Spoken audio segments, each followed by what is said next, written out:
So now we'll go into Article 4, which is Powers of the Council.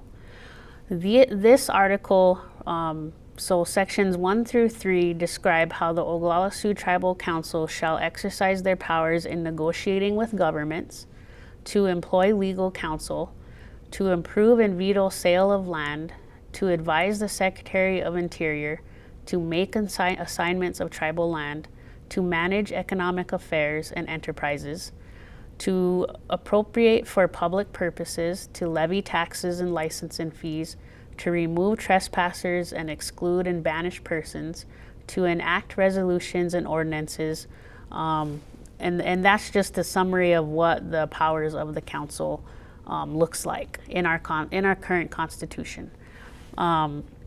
So we'll go into maybe an example of something that can possibly be amended in that article for the powers of council.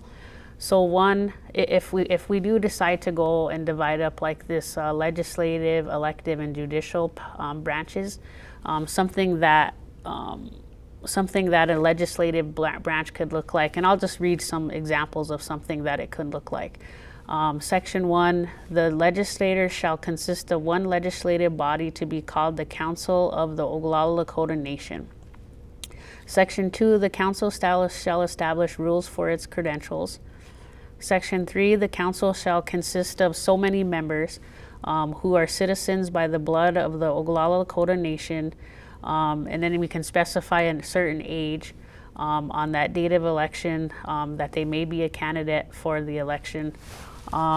Each council member shall be elected in a general election for a term of 4 years if we decide to make an amendment to that, and until his or her successor is duly elected and installed. All council members shall be limited to, and if we decide to do consecutive elected terms on council, it would read something like that. And then all council members have served so many terms, must sit in before seeking any seat on council. So this is just an example of an amendment that can be made, so that if one of the comments in the community was the 4-year staggered terms, so that people, so we can get people in office, and then getting rid of the 2-year terms. And that's something that came from this article, is an example of this. Another example could be read something like this. There shall be at least one regular session of the council every month in the calendar year, which shall convene on the second Monday in each January or at such other date as the council shall determine. No business shall be conducted by the council, and at least 2/3 of the members thereof regularly qualified shall be in attendance, which number shall constitute a quorum. This session may not exceed a maximum of 30 calendar days for pay purposes. So that is an example.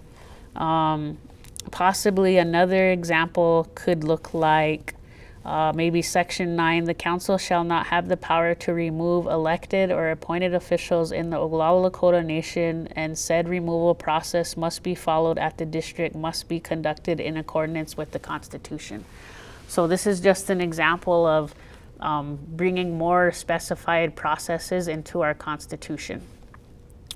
So with that was just a summary of Article 4. And then we'll be moving on now to Article 5.